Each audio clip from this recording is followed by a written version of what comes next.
Hello everyone, it's Saturday 21st of May. I've been to the car boot sale this morning. These are my purchases, as well as this. So this was 50p. It's I think quite a reasonable mastic gun, or silicon gun, whatever. The shaft was a little bit corroded, I think it's aluminium, so I just ran over it with a bit of Scotch pad and it's fine now. Just moves really smoothly. 50p. Bought a couple of lengths of copper pipe. The reason I bought this is because I was hunting high and low and couldn't find any of my own stock. I'm going to use these as little punches by sharpening the ends. I'll show you what I intend to use them for in a bit. Those two were £1. I think one of the two car boot sellers was quite annoyed with the other one for letting me have them for £1, so I don't know what commodity prices are like, but I know they're quite high these days. We've got a couple of brass bristled brushes here, small ones. This one's quite nice, suede brush. This one just marked ETO68, I think that is. Probably come in useful. And this, and I do believe it is a reamer. I bought a similar looking thing last week, and James from Time Flies in the Shop suggested it might be a reamer. I tend to agree with him. This one has nice sharp edges around it, lovely wooden handle, and interestingly it is Moore and Wright, who are precision instrument makers. So yeah, reamer I think. So those three items there, 20p each, but I gave the seller £1. This knife, typical British military issue. Not too bad condition, the scales are okay, and it's got the broad arrow marking with 1946, and I think that maker says Bisbee, Sheffield. Yeah, it should clean up quite nicely. Scales are plastic.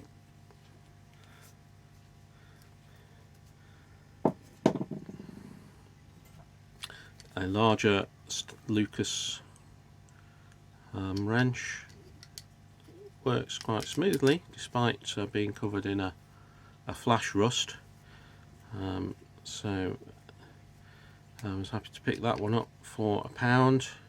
I've got a small one that that was jammed that I've tried to free up, and I had to drill out the screw there, knock out the this thread, screw thread. It is split down there as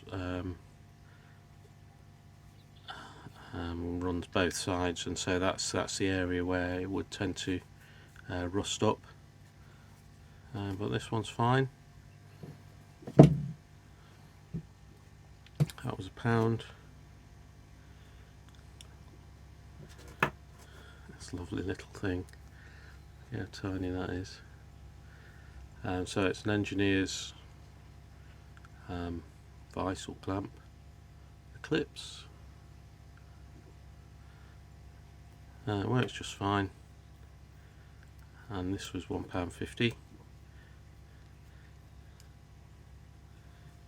Got a centre finder. Centre finders, in case you're not sure, never encountered them, they work thus. You get your circular thing where you want to know the centre for whatever reason, and you put those two lugs against the edge, and it's actually precision made so that this line is equidistant between the two lugs, and then you can scribe it accordingly in one position and then move it around, scribe it in another position, and you've got your dead centre. So looks about right.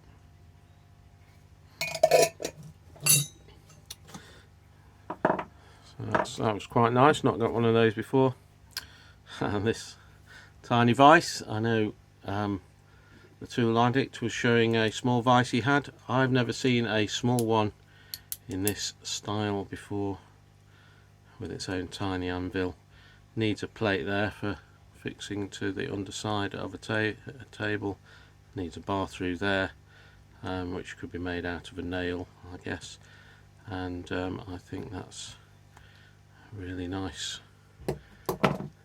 And this vise, or yeah, it is a vise for engineers, weighs an absolute ton, and it was a bit grubbier than this, so I've just swept out there. You can see it's been drilled to high heaven, slightly abused. Sorry, it is a two-hand lift, and because it is so grubby, it doesn't slide very well at the moment, but I will give it a clean up, and I look forward to making use of that. And then we got this interesting Moore and Wright packet, and I didn't know what they were, but because it's Moore and Wright and I know they're precision and engineering tools, I was interested in picking them up. So the seller wanted £4 initially, so I beat him down to £3. This is a full set of number 899s, and they are internal diameter measuring tools to be used in conjunction with a micrometer. So if I demonstrate, you have a hole or bore that you want to measure. You take an appropriate sized one of these. It's got ball bearings on the end and a little shaft that comes up the middle and pushes the ball bearings outwards. So it starts off flush, and you can see from that shaft that's 8mm. So this measures from 8 to 9.6mm, and you stick it inside the shaft. Oh no, that one won't go in, apologies. Next one down, yes, that goes in. This one goes from 6.4mm to 8mm. You stick it down the hole, you wind in the shaft inside until it wedges against the inside walls of the tube or hole that you're measuring. Pull it out, so those ball bearings are locked in place by the shaft that comes up the middle, and then you get your micrometer, such as this one I bought last week, and you measure across the ball bearings.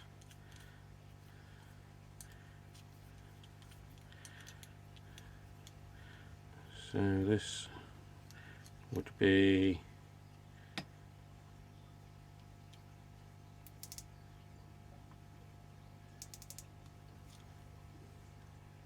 7.7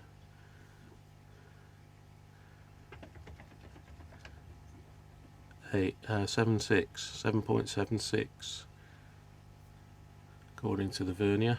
7.7 from there, and 6 is the line that lines up best. So that's how these tools work. If I show you the largest one, you can just about see the inner spike that comes up and moves the ball bearings.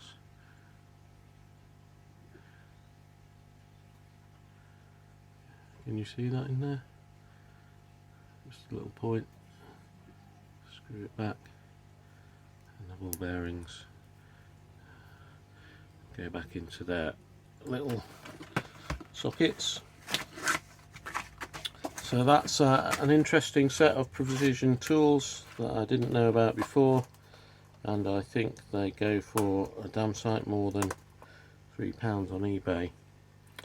So that was 3, and these other 3 items were £1 each from that seller. And that's my haul for today.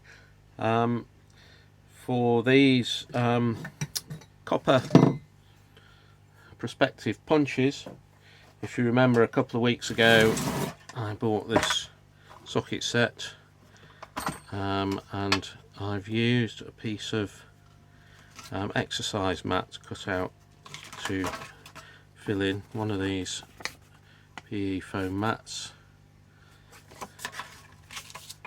and I'm going to use the punch to punch little holes for the sockets to live in. Well, that's my intention anyway. Hopefully this smaller copper pipe can be sharpened on the outside edge to make relevant holes in that material. It's just about the right diameter. Anyway, that's my future project. Thanks very much for watching, and I'll see you next time. Bye.